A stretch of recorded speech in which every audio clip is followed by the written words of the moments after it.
I got really sick this night and I was on the floor of my bathroom, like getting sick, throwing up, like, and choking. And I couldn't breathe. I was like, oh my God, I'm going to die right now. Like on my floor. My kids are sleeping in the other room. This is it. I still reflect on that moment all the time, knowing that if I were to drink again, it might not happen the first time, but it will bring me right back to that moment where I almost didn't make it.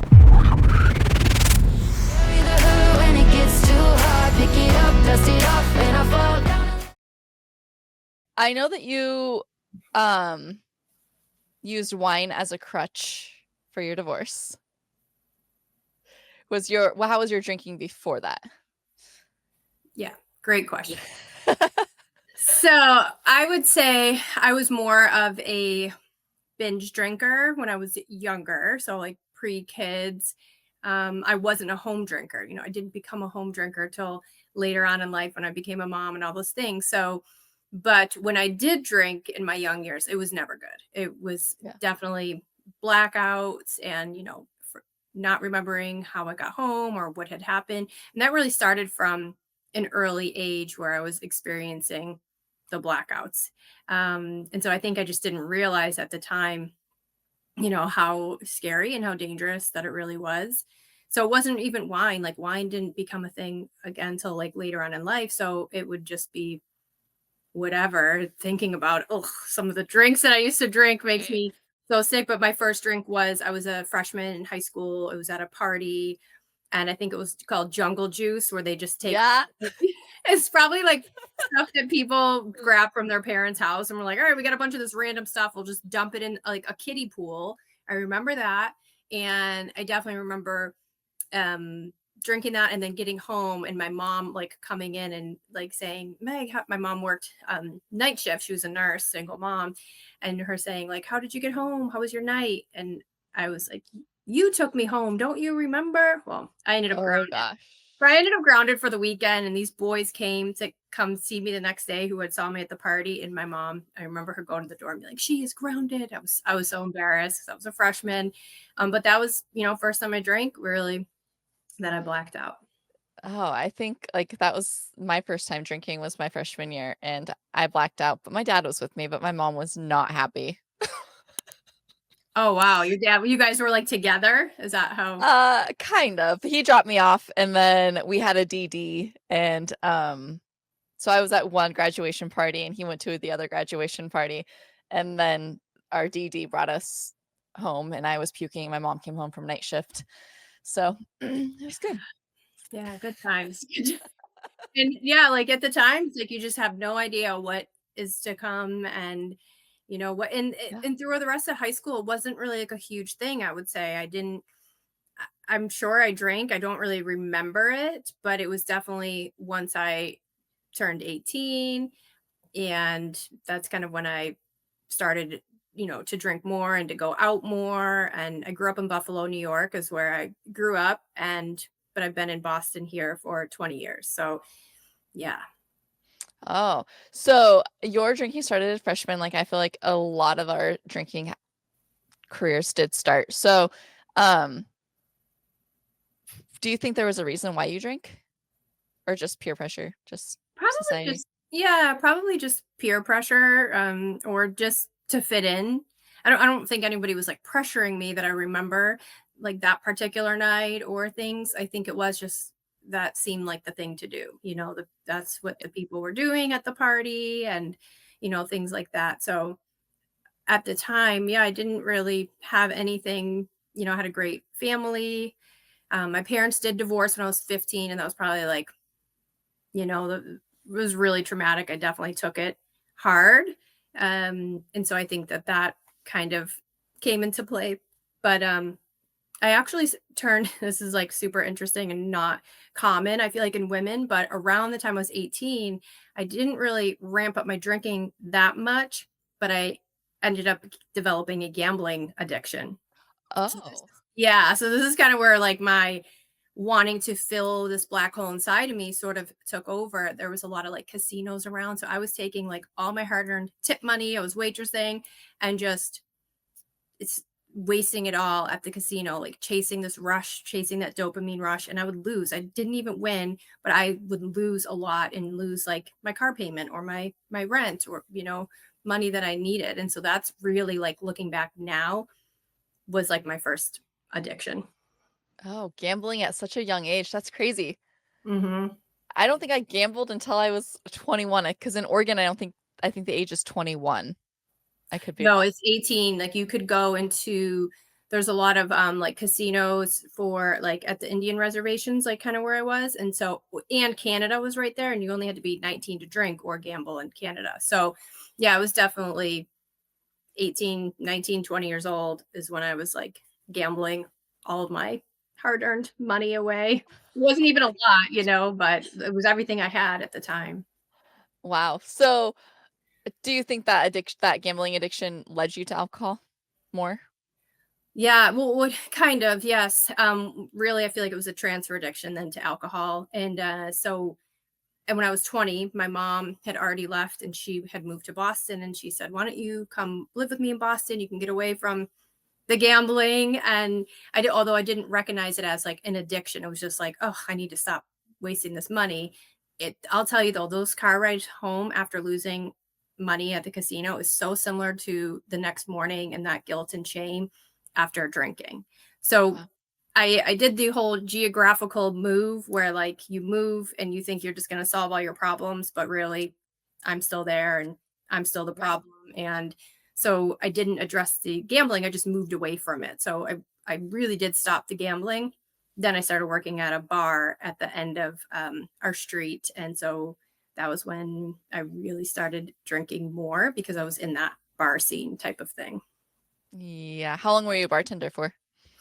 Probably, I worked in service industry probably since I was 15, and then probably from like 20 to 25, and then I did bartend through radiology school, but it was more like part-time. So I haven't worked in the service industry in a long time, thankfully, but it was more like drinks at work and then drinks after work and then everybody goes out after work and that type of thing. And I was going to like the bars by myself. Like if I wanted to, I would show up by myself and be drinking, then drive home.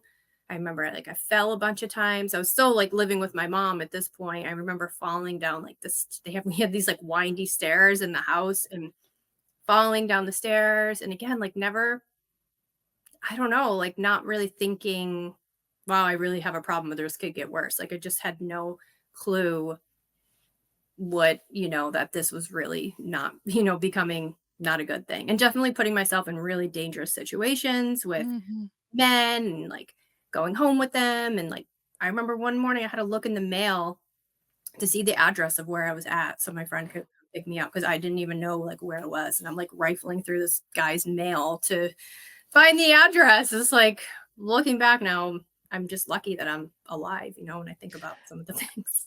Right, I feel ya, and it's back in, those days, we didn't have GPS on our phones to be like, "Here's my location, come get me." Right. Thankfully, I did at least have a cell phone, but yeah, it wasn't like a smartphone or anything. It was probably like a flip phone or something. Right. And I remember she came and picked me up and was like, "What are you doing? You're crazy." Oh. Yeah. What do you think was, like, your darkest, when did you start realizing that you, like, were in a really dark area with alcohol? Well, I was kind of saved for a moment because I got pregnant with my first son when I was 25, like 25, I had him. And I think that saved me at the time because I really was going down like a dark, like completely binge drinking and just again putting myself in dangerous situations. So I got pregnant, and which Hey guys, I hope that you're enjoying this podcast. Welcome to Nicow Coffee. We are overcoming addiction. This is locally roasted here in Boise, Idaho. I ship it out.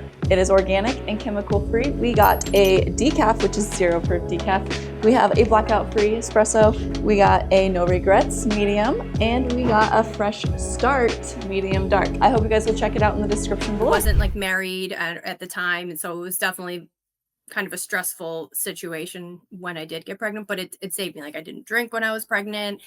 I didn't want to. It kept me out of trouble. It kept me from going out. Like I really kind of had to stay in. And so I feel like I really grew up quick.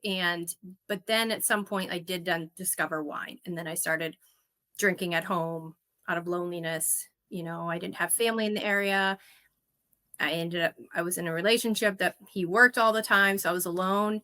And so I really just started to turn, to drinking every night as a way to relax. And I didn't see it as a problem right away. Like it's so sneaky like that. It happens. And then next thing you know, you need it, and you need to have Right. it. So I ended up, I guess, fast forward, had my second son there, then was going through my divorce. And that's when I really turned to drinking and then hit some really dark moments, like in my mental health at the end of 2020. So during the pandemic. And And that's when you quit, right? In 2020? yeah. Yeah, which is so funny because a lot of us started when I, like, have conversations with people that quit in 2020, I was like, "Holy crap, I think that's when I drank the most." Yeah, right. Well, I did in the beginning. I definitely, but it ramped up so fast. Like it went from not good, where I was definitely like, I need to quit. And I would get like day one, I mean, and I did that definitely for years, like probably 3, 4 years that I did that, where I was still doing really well at my job. I was, doing the single mom thing. But it ramped up quick. And I noticed I always had said, like, I don't have a problem if I'm not drinking in the morning, you know? Right? I had all these like barometers, like, well, I'm not doing that, and I didn't Right. get a DUI, but although I should have, because I definitely drank when I shouldn't have. I'm just so lucky that nothing happened, and so yeah, it was at the end of 2020 where I guess I kind of hit this rock bottom. But that's what it was. I was doing my overnight shifts. I work in a hospital in ER here in Boston, and I was coming home in the morning and drinking after my overnight. So technically it was the morning, but I was like, well, it's not really the morning because it's my nighttime, because I was just up all Right. night. But I was drinking like a bottle of wine in the morning when I came home. And that's when I knew, I'm like, this is like this. So that's escalated quickly, like this is like, I just went from, it was not good for sure, um, to drinking in the morning and then drinking in the middle of like a day when I had to work at night. And I remember like having to go in and just being like, oh my God, what am I doing? Like this Ugh. is, yeah, it seemed to happen overnight, but really it was like a slow burn to the point where it just, my mental health was really taking a toll. Um and like, I've always kind of struggled with depression and definitely seasonal depression, but this was like on a whole nother level. It really, where I just didn't want to get out of bed. I barely was like getting up to take care of my kids, take them to school, and then I would crawl right back into bed. I was doing that like a lot around the end of 2020. Mm. I feel like as moms, like, we really get sucked into that mommy wine culture. And because wine, like, is classier, like, versus, like, well, I'm a mom that drinks a bottle of vodka a day. Like, there's really no difference in drinking a bottle of wine a day. Like, it's the same addiction, Yeah, it's just all still ethanol, it's all still poison, just one is wine made out of grapes and then the other one whatever. But yeah, but I did at one point, I remember during the pandemic when they were like, hurry up and go stock up because everything's going to be closed. And I went and got like a big handle of Tito's, and I started just like making a couple drinks like one of the first nights, and was making my own, just like free pouring. And I got so sick. I threw up. I was like, what the frick? And I like got rid of it. I was like, I can't have this in the house. Like, at least my wine, I would literally buy like one bottle or two, and then I'd be done. Like, I had all these like things to try to like control my drinking. So once I like brought that into the house, I was like, oh gosh, this is not going to be good. So I dumped it and got rid of it. oh, it makes my stomach just burn thinking about it. Seriously. Yeah, and I had then started kind of like sort of taking breaks, because I was really wanted to quit. I wanted to go to rehab. I wanted someone to like take me out of my life, put me somewhere for a month, get my head straight. But I was really afraid as a single mom, and like we have a very not the best co-parenting relationship. So I was, afraid I would never see my kids again, or so I didn't know how to do, I definitely searched like rehabs in my area and all of that, but I was afraid. And so that's when I just knew I I needed help. But there was one particular night that I had taken like a few days off and then I drank. And this time it wasn't like anything more than normal. Like it was probably like a bottle of wine, but I got really sick this night and I was on the floor of my bathroom, like getting sick, throwing up, like and choking. And I couldn't breathe. I definitely was like doing that where I was like, oh my God, I'm gonna die right now. Like on my floor, my kids are sleeping in the other room.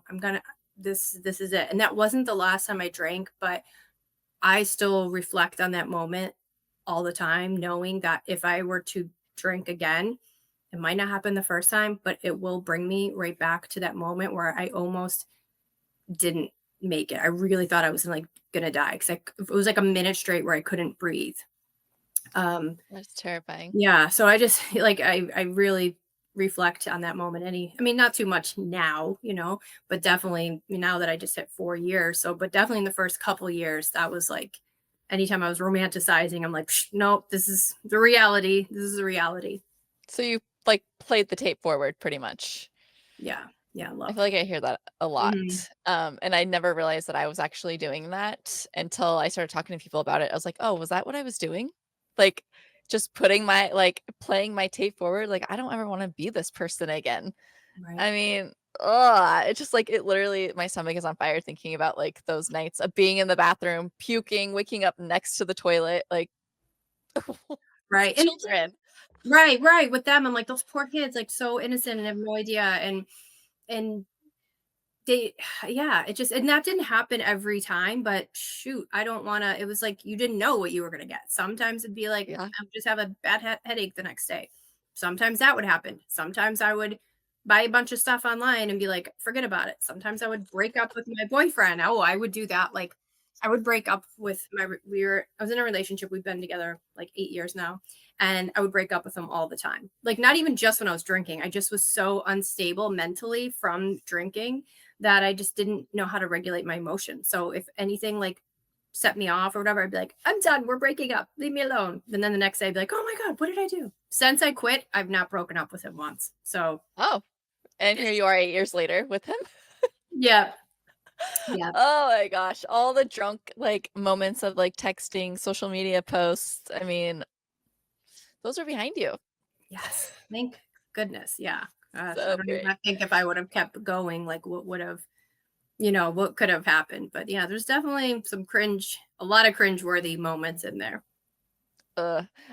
So w what made you decide to do your own sobriety journey, and, like, what did that first, like, few weeks look like for you? Yeah, so I had my like what I call my rock bottom moment or my awakening moment really. It was Christmas night of 2020 and I had woke up and I was like somebody please help me. I can't do this alone. I literally like said it out loud. I sat up in my bed. I remembered I didn't have my kids. They're with their dad. I was like just somebody please help me. I can't do this. And I started going to virtual meetings the next day. And there really wasn't anything at this time in person because we're in the middle of the pandemic. There wasn't even like the AA meetings in my area weren't even happening. Everything was virtual. So I started, just something shifted in that moment. I don't know what. Somebody definitely heard me, like heard my cries for help, and something shifted. And I got the courage to go on my first like virtual meeting, and that's when I realized, like, wow, there's so many. There was like hundreds of people, on this call and I just realized that I wasn't alone and I just kept going. I kept learning. I just kept I don't again, I can't really explain like what had happened in that moment, but somebody definitely was like holding my hand during that time. And so yeah, I just kept doing the virtual meetings, kept doing that. Eventually I did go on naltrexone. I took that for like 5 or 6 months cuz I was doing okay my own, but I was still really having the craving. So Mhm. I started taking that. I think I was like 100 days actually sober when I started taking it. Oh, wow. And yeah, so and then at 6 months, I started my Instagram account. I was 6 months sober and I started Soba Sisters. And I don't think I'd still be sober today if I didn't start it. I I say the same thing about my community. I'm like, if it wasn't for my first video and my YouTube community, I don't think I would have stayed sober. Yeah. Like there's something in the accountability that these communities bring. I mean, we're showing up for people and we're helping them, but then they're helping us. Yeah, absolutely. I know that's when I know that they're pretty like open about their sobriety, like on Facebook or on like with their family, and like they kind of don't, I'm like, you should just start an Instagram or start a social media and just start like documenting. I was like, even if you don't want to share your face or name, like do an anonymous one. There's something about it that it just Yes. so helpful, and like having the creative outlet and the accountability and just being able to help other people is such a huge part of this. Yeah, because not only are you failing yourself if you fail, you're failing a whole entire like community that's looking up to you. And to me, that's like so intimidating. Like when I was a beach body coach, if I didn't show up for a workout, I was like, crap, I just failed everybody because I didn't work out. And so it like forced me to work out, just like, Yeah. showing up to the sober community, it forces me to stay sober. But I didn't have the cravings like some people have. And that's interesting that you got on it. You said 100 days after you've been sober? Yeah, yeah, which yeah, I know because some people like, no, you can only take it if you're still drinking. I was like, well, no, you don't, because it worked for me. So I don't know, you know what I mean? But yeah, and that's why I'm just such a huge advocate. Like I've written an article for them, and many of my clients will, like, if I see them really struggling or having a lot of relapses or slips, I'll kind of talk about it and just be like, just do some research. I get it. Not everybody wants to go on medication, but if you're really struggling that much, it could be this extra tool that you need to kind of get you enough days under your belt to feel better. And I felt like the benefits outweighed the risks. Like obviously every medication comes with risks, but for me, working in a hospital, I see what alcohol does to people, and it kills people. And it, like, just seeing so many more women coming through with liver disease and needing liver transplants, like amazing, normal looking women that I'm like, Mhm. man, how much were they drinking? Like it just, so I'm just a huge advocate for Isn't naltrexone. it isn't it kind of scary to think how much we drank and then now we see these people with liver disease that look like me and you and we're like, "Oh my gosh, that could have been me."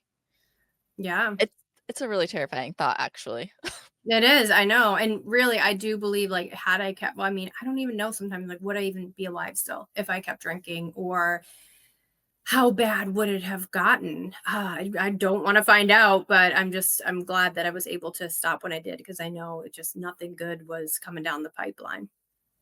So, how do you encourage women? Because I have several people that reach out and they're like, I can't, I've been sober 3 months, been sober 4 months, been sober 6 months, I relapsed. Like, uh, how do you convince or encourage people to go ask for the medication? Um, I mean, obviously, like, there has to be a way to get through to them that, like, maybe they can, like, try it if it works for them. But, like, what kind of conversations do you have to help inspire people to, like, maybe reach out to a doctor? Yeah, that's a great question. Couple things, because sometimes you'll have a doctor that's really not. Definitely, there's been women who have gone to their doctor, tried to ask for it, and they're like, "No, I won't prescribe it to you." And it's because they don't know enough about it. They're not educated about it, and so they don't feel confident to prescribe it. So you have to really, hopefully, you have a good doctor, but don't feel that shame. Don't be embarrassed. Like, there's nothing wrong with you. You're not broken. This is an addictive substance that gets people addicted, really The amazing people. system is broken, we're not broken. Yeah, absolutely. Yeah. So just go in there to a physician that you like and trust, and just be open. Don't hold back, because they can't help you if you're only sharing a little bit, or I'm only drinking this much or this. You got to just put it all out on the table, which is super scary, but so they can really understand and help you. But something else would be um, to go online. Like, you can go to the OR website, OAR, and they can prescribe it to you and ship it to you. It's pretty crazy. It's Oh. like, yeah, like you don't even have to go through your doctor. You don't have to go through insurance, because sometimes people kind of like, they don't want to go through all that. They don't want it either on their record or Mhm. whatever it could be. So you can go and they literally will ask you a bunch of questions like what's your other medications maybe you're on or underlying health issues, and they will ship it to your house. So they think they have like an assessment that you do, and it's not very expensive. So that's always an option too, is to just go right onto that website. And I usually direct a lot of the women there, especially again if their doctor wasn't like receptive to it. Yeah, well, and then a lot of people don't like going to the doctor, and like, people don't like being open about how much they actually drink. How many of us lied about how much we actually drank, and now how how freeing is it to be like, "I don't drink," on the little check boxes. Yes, I love it. That never gets old. We always say that to the women in the community, like, "Oh, yes, I got to go to the doctors and say I don't drink." Instead of, I mean, I used to just put like socially or something. I don't think I ever actually wrote in there what I was actually drinking. Right, That's or, like, 2 to 4 drinks a week, or, like, 1 to 2 a week. I'm like, "Oh my gosh." Yeah. Like, And why? that's what I think the problem is that they're not asking the right questions. And this is what I really hope one day will be changed, is like the questionnaire, that it doesn't just say like, do you drink? Yes or no, or how many. It should be like, how does it make you feel after a night of drinking? Or do Right, you feel like guilt and shame after, like, there should be like a whole 10 question questionnaire that really kind of dive a little bit deeper, because a yes or no question, you're not gonna the doctors probably just like barely look at it, you know? Not all doctors, but a lot of them probably. So it just needs to be more specific, and hopefully someday it will be. yeah, well, I mean, I've always been able to say no to smoking on those, forms, but now it's like, now that I don't drink, it's so nice to be able to go in there and say no. But yeah, it does come with a list, because they ask you like when you go to certain doctors, they ask you for mental surveys. And I feel like those mental surveys go well with alcohol. Right. Yeah. And so that'd be like good to like put it together. Like, do you notice this is worse? Do you notice your depression or negative feelings is worse after a night of drinking? You know, like they could really just get more specific instead of just being like, here's medication and here's medication, here's medication, and not like getting to the root um, of the problem. When literally, if you take alcohol away, you're going to improve a lot of your mental health. Exactly. That's like, yeah, game changer. Yeah. Um, so you started Soba Sistas, and you um do retreats. That is one thing that, like, yelled at me. I was like, "Holy crap, this girl does retreats." And can you kinda, like, explain what those are and, like, what you guys do Yeah, for absolutely. females? Yeah, so it's pretty crazy. I didn't even have my passport till I was 38, till after I quit drinking. I didn't leave the country. I didn't really travel. I'd never been on a retreat. And, just things all like magically happen, And so I hosted my first retreat in Bali back 3 years ago. I'm actually heading back for the third time to Bali in April. And they're alcohol free retreats. So you can kind of be anywhere on your journey. You can be like just starting out, you can have years of sobriety. Just obviously, the main goal is that you have a wish to and a want to be alcohol free. They're literally transformational. Going like you collapse time when you're on a retreat. If you're there for a week, it's like you're there for a year together. Yeah. You really get to know each other.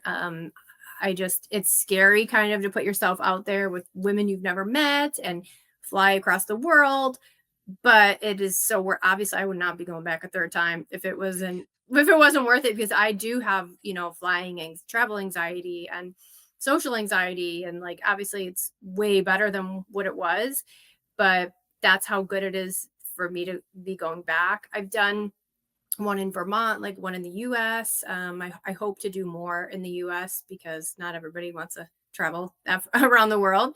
We've done one in Punta Cana. So it's definitely kind of just that wasn't a goal. Like, oh, I want to do retreats. It kind of just happened. Somebody came to me, asked me if I wanted to host a retreat in Bali. I didn't even know where Bali was on the map when I said yes. And then I saw how far it was. I was like, it's like near China. Like, this is crazy. This is 30-hour flight from me from Boston. It's insane still, like that I've gone there twice and then I'm heading back. So yeah, retreats are amazing. And there's now like so many, I feel like sober retreats really. I feel like 3 years ago when I kind of first started, there really weren't many, if any, at least that I knew about. And now there definitely are a lot more. So that's nice to see that there's more opportunities and more options. So you can find one where, find a place that you want to go and go there. Yeah. Yeah. So I think Melissa McGovern, Sober New Yorker, I think hasn't she been on one of your retreats? Yeah, she's actually been on 2 of my retreats. She came to Bali and came to Vermont, which was like back to back. It was last April and May. It was like 2 months in a row. And then I think then I went to New York around April. So I saw her like 3 times. It was funny between like April and May. Yep. Yeah. She loved Bali. I mean, I know she loved Vermont too. And you build these connections with people and that last a lifetime. Yeah. What is like a layout of a day look like? On the retreat. Mhm. Well, I'll use Bali for example. So we start all of our mornings with yoga. And you don't even have to be like a yogi or anything. I'm not. Like, you could just lay on your mat if you if that's what you want. And we do like a support circle. So we have her name's Alex. She's a sober yoga girl. She lives in Bali. She's from Toronto, Canada, and she leads our yoga every morning. She's incredible. She's like probably one of the main reasons why I'm going back. And I was like, I need to have you do our yoga. She just has so many good stories and just love her. So that's kind of how we start our morning out all together. And then, one of my favorite things we do is we went as a group to a cooking class inside of like a traditional Balinese home. This woman, Putu is her name. She invites us into her home and we all we put on aprons and we're outside in their outdoor kitchen and they grow all their own food, everything like that. And we make traditional meals and then we all sit down together and eat together. And it's incredible. And we get to see their temple and just like the inside of their home. So that's probably one of my favorite events in Bali that we do together. So there's a lot of like scheduled time like that, but then there is a lot of alone time or downtime where you could like take, 2 of you can go out shopping or go around this town, or you can go to the spa. And then we have dinner together at the end of the night. So it's incredible. Sounds absolutely amazing. I have been trying to talk. I have a couple women here that some are sober curious, some are still like toying with the idea of like drinking. But we're like, can't we put events together? Like, I think it would be so fun. But I mean, I might get some hate for this, but like, how do you trust someone not to drink? Or I mean, obviously it's on them, but like if it's a sober event, like because I was thinking about this the other day, I'm like, how do I put an event together and like say that it's a sober event, but then somebody ends up like going and getting shit faced? Like, I don't know. I just feel like it's a good Yeah, question. that I was a little like worried about that in Punta Cana because I would say in Bali, like that wasn't really a concern because there's not a lot of bars and like nightlife. Like you're very like zen and I guess somebody could have, but when we were in Punta Cana and I called and I said, make sure you clear out the mini fridge, like, cause they had like beer in it and they had some alcohol in it. I'm like, make sure all of our rooms have no alcohol. Like we're alcohol free. We don't drink. So that like part scared me, but I really like get to know the people before we go and try to support them. So at least like with my retreats, like they get a membership to the Soba Sisters community. So they're coming to meetings, they're getting the support. I'm able to kind of gauge where they're at, maybe who might need a little more support, who doesn't. And then I have an agreement like that you're not going to drink, like built into our contract. But you know how it is at the end of the day, like it's out of our hand. We can't control other people, but knock on wood, like that hasn't happened.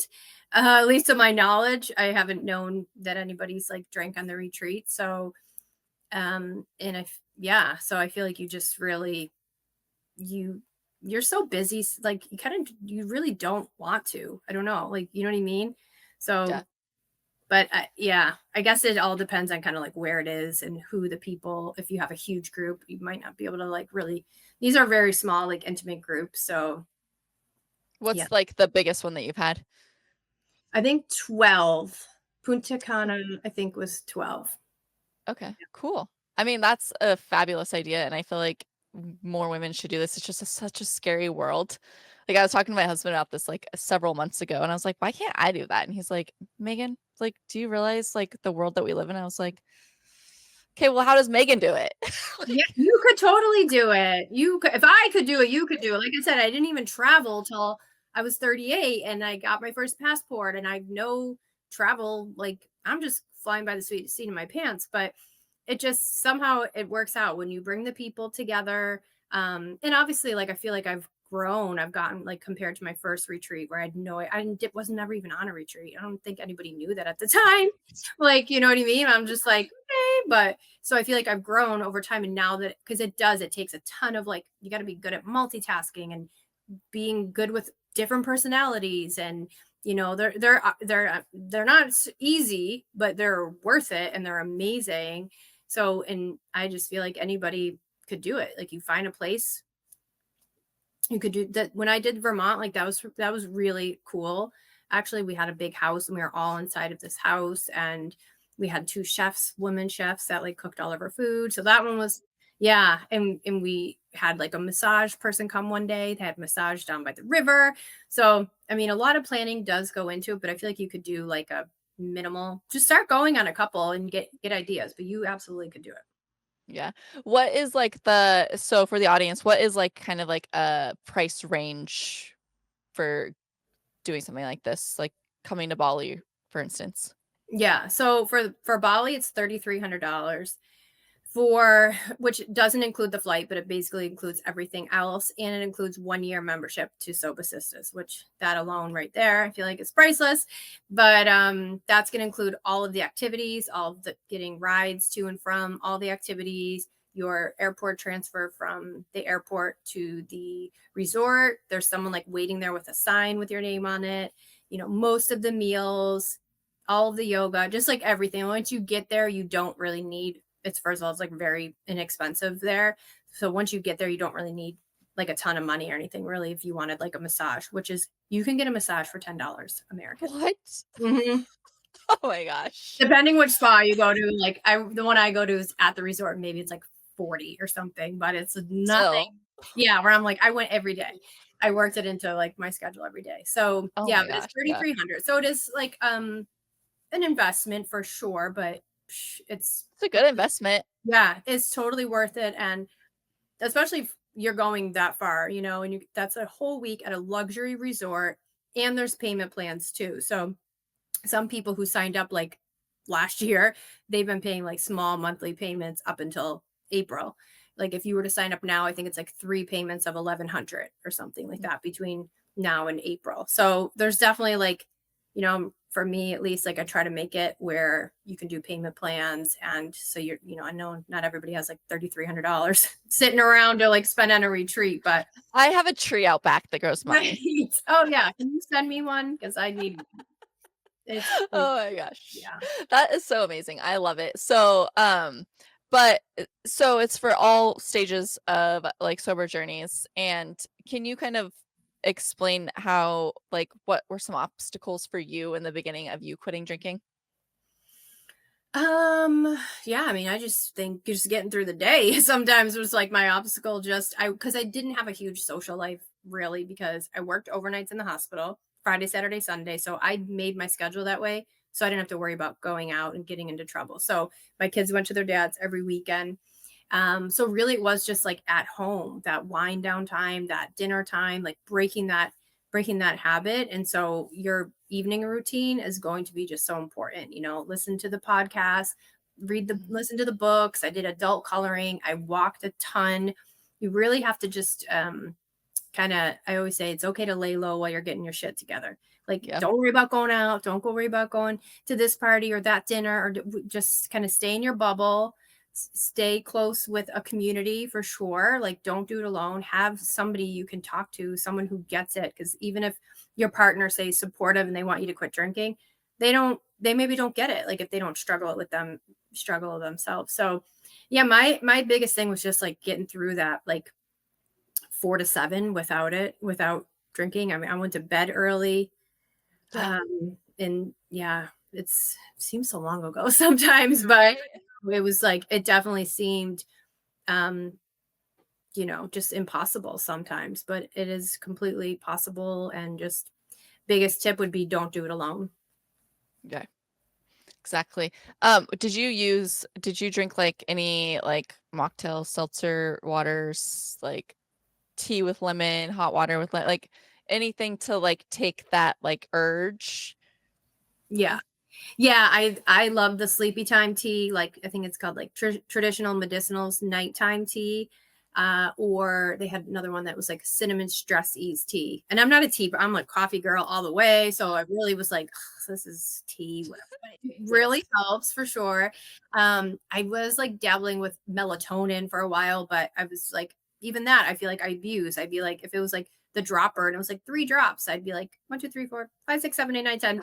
So I was like, not, it was just, so I don't do any of, do that anymore. And then as far as mocktails, I didn't really a lot in the beginning. I kind of was drinking them more. Like I love the recess drinks, Yeah. Palomas. So I would do that like at home. And but otherwise, like I kind of just seltzer water is like my main thing, or regular water. So I kind of go, that comes and goes in waves. Like I'm not against them or anything, especially if they help you, go for it. If they trigger you, don't. I did like an NA wine a couple times and I realized I drank the whole bottle and I was like looking at it on the counter. I'm like, this reminds me too much of me drinking alone. And they're expensive. So I don't dabble in the NA wine, and I don't like beer. So mocktails for sure. But within limits because they definitely have a ton of sugar in them too. So Oh yeah. I bought my first so I bought a bottle of free wine, the brand free, back in 2017 when I was pregnant with my son. But then just recently, I think right around Christmas or Thanksgiving, I bought my first like better bottle. It was like 15 bucks. It was like Westbrook's or something red wine.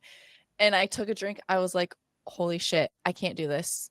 Like it literally sent so many signals to my brain. Like I used to chug this stuff just to get drunk. mm, And I was like, I can't do this. Like I dumped the bottle out because I was like, nope, not for me. And there's certain like flavored seltzers that I can't do because I'm like, they remind me too much of White Claw or Truly. I'm like, I can't. Like yeah. just some just like it not that it's triggering that I want to drink, it's triggering like all these emotions of like bringing back those drinking days, I guess. Yep. Yeah, I've been hearing actually that from quite a few ladies too lately, that they were kind of having that same reaction. And then they were kind of like, well, everybody else seems to be doing okay. And it's like, we're all different. We're all going to react differently. So just listen to yourself and kind of what you're feeling, around it. Yeah, I use Calm, the powder a lot, and then I'll find like whatever flavor I have and then mix it with like uh natural sugar juice, like tart cherry with like a matching seltzer water. And it's like a complete like I think I don't she follows you too. Margie, she gave me the idea of mixing the magnesium with the cherry juice. And I was like, that is brilliant. She calls it like sleepy girl mocktail or something. I Yeah. love it. Yeah. I So actually never tried tart cherry, but I hear that all the time. That's so like, does it taste good, or what does it taste yeah, like? Yeah, it that's, ha- yeah, I gotta and get it's a natural melatonin, and like there's so many benefits to the cherry juice, but everybody can research that on their own. But like it's a some. natural melatonin, so it's really nice to have like at night with the magnesium because it is a sleepy time mocktail. Oh, I had no idea. Okay, that makes sense now. I'm gonna try it out. Yeah. So your daily habits and practices, like what has been the most helpful to keep you sober besides like your community? Because I mean, we talked about your community being, like, do you meditate? You said that you read. Do you still just do a lot of the same things now that you used to do in the very beginning? Yeah, especially if I feel myself like feeling just like off, like I'll get back to the basics, which is like the morning routine. I do meditate. I do guided meditations where I don't have to really like think at all every single night. Like I think it said I had it was like 1100 hours of meditation on my Insight Timer, which is a free app for guided meditations. What is it? Insight? Insight Timer. hmm Okay. Free. They have a ton of stuff on it, and I listen to pretty much the same one. It's like affirmations for confidence and something, but they have ones actually you could type for like addiction or alcohol. Like they actually you can find those. So but I love that. And so I definitely do that pretty religiously. And especially even through the day, if I'm feeling like anxious or the kids are driving me crazy or whatever, I'll stop and I'll come and like lay in bed and like I have like a quicker one that I'll listen to. So I'd say meditation has been, and I always was one of those people like, I can't meditate. It doesn't work. You got to just keep trying it. And eventually it, you do feel like it's like you crave it, you know? Yeah. So definitely, that's still been a huge part. I journaled a ton, and I think it's so important for anybody in like the first 6 months to journal as much as you can. And so I don't do that anymore. I keep like wanting to get back into it, and I just like I'll do it for a couple days, and then I get busy. So that definitely in the beginning was helpful. So yeah, I'd say like meditation and just yeah, I would say if it was nice out walking, but it's really cold here. But when it's It's cold here too. yeah, when it's nice, definitely walking huge. Best thing for cravings is to just get out and walk. Like don't sit and like have that creepy crawling feeling. Like just get out. So it helps me too with just manage stress, which I think is something that's really important for us to keep our stress levels down so we don't want to self-medicate. Yeah, I was never a walker. And then I did 75 hard and I walked. That was my second outside workout. And I was like, I really think that helped me quit drinking because I'd go out in the evenings and we would go on family walks. And I was like, I to this day will tell everybody, like, just get out there for 10, 20 minutes. Just go walk. Like, I don't care. Put a coat on, put some gloves on. Um, just get outside and walk. Because I mean, like, it is it is doable. It's just how hard do they actually want to put the work in? I mean, not every day do I want to go walk, but I mean, I am in a different place now than I was when I first quit drinking. Right. Yeah, absolutely. Yeah. If you're definitely just put your sneakers on, walk outside for like, say, 5 minutes, put in a sober podcast and just walk, walk, walk, walk. I mean, I walked probably like 10 miles a day that first summer, and I was in the best shape. And I haven't been walking and I'm not in my best shape. So Right? walking can literally like my legs were great. My breathe, like I just felt so healthy.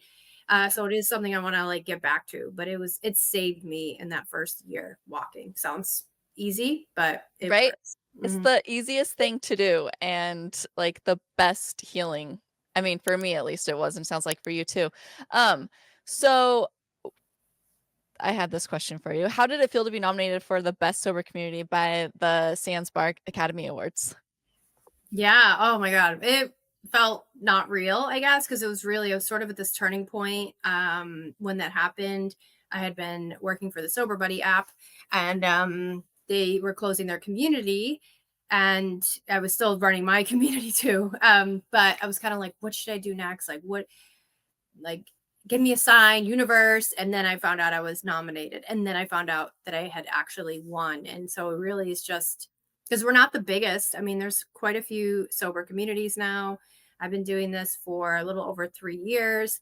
And so again, I'm not the biggest. There's some with thousands of members. We have 100, we're not huge. So to be recognized, I don't know. It almost felt like the imposter syndrome. Like this isn't real. Like maybe it was all my family who voted for it. Like maybe it's not. So, but I have the little trophy that's sitting on my nightstand, and it literally just means so much to me because I have put in my heart and soul and everything into Soba Sisters and just growing this community and helping women. So to be recognized was huge, especially amongst some of the other communities like the Luckiest Club. That was my first sober meeting years ago, over 4 years ago. So to be like in a thing with them was like, this is so weird. Like how full circle, and it was cool to go to Reno, and all these other women from the community like went to Reno too, showed up. We rented this 7-acre farmhouse. So we all stayed in a house together, and they just came. Like I just told them the date and they stopped what they were doing and they came out. And so I had a whole table of people, which I didn't really see other people kind of have that. So we had, when I went up, like they were all cheering. Oh, And then when I was there too, I got to be part of a documentary that's coming out next year. Well, coming out at the end of 2025. That's all about alcohol and how society, it's just so ingrained in society. So I got to go and be like interviewed for a real documentary, like went to this like Airbnb with like a camera guy, and it was so cool. And they had just like interviewed like Annie Grace and Holly Oh, Whitaker. wow. Yeah, so I don't know where, actually the director just messaged me the other day and he's like, "Oh, I was just watching your replay and you just hit your 4 years." So I was like, "When is it coming out? I want to see it." So stay tuned. I think at the end of the year it should be out. Well, that's so exciting, like, coming from, like, kinda like the places that we've come from and, like, creating such a community and being able to be recognized for it is you know that you're doing the right thing. Yeah. Yeah, it is like validation, like keep going, this isn't the end. There's still, I feel like, so much more for Soba Sisters, and it's just me. I'm just like a one woman shop over here, it's not like I actually did just hire my first, like I haven't my first employee, but otherwise like I've done everything myself, and so Yeah. it's a lot, but it's amazing. Yeah, I mean, kudos to you for doing it by yourself. I mean, I get all my people, I do all my own content, except my husband just does, like, my podcast and my YouTube background, but, like, um, it's a lot of work, and I don't think a lot of people realize how much work it actually is. We have people messaging us all the time, we have, like, content that we wanna get out there, and just staying on top of it because, like, I mean, groups, courses, like, it's a whole thing. It's a whole, like, busy bit it's a business. Yeah, it is. I know. And sometimes like my kids are like, "You're on your phone all the time or you're on calls all the Oh, time." I was like, "Well, if I wasn't, I would be at work. I wouldn't even be here. So at least I can take right? a break and I could make you dinner and I could drive you to this sport and do that." So I'm like, "I'm sorry. I'm building something here so that we can have a, like be able to enjoy life someday. But otherwise, I would have just stayed stuck like at my hospital job, which I did love, but it was like you can't really grow or build or, Yeah. have flexibility." So And I feel like once we get sober, there's so much more growing that we can do, and I think that first year is the hardest year for a lot of us. For me, I realized that it was just getting through those first, and then the second year was about healing. So I'm excited to see what this third year will bring because after I got through all those first, I was like, "Oh my gosh, this it just opened up a whole world to me, why this happened, why that happened, how I reacted to this, how like all the hows and whys of why I drank the way I did for so many years, and now it's like the healing process, and I'm like, "Oh man, it is work." it is, but it's work living the other way too, right? So at least like Exactly. we're moving somewhere positive. So even if it's hard and we have hard days, there's way more good days, and yeah, it's Yeah. way more rewarding. So, as we wrap up, can you, like, give us some inspiration for those that are struggling, like, just how to start? Yeah. Just start.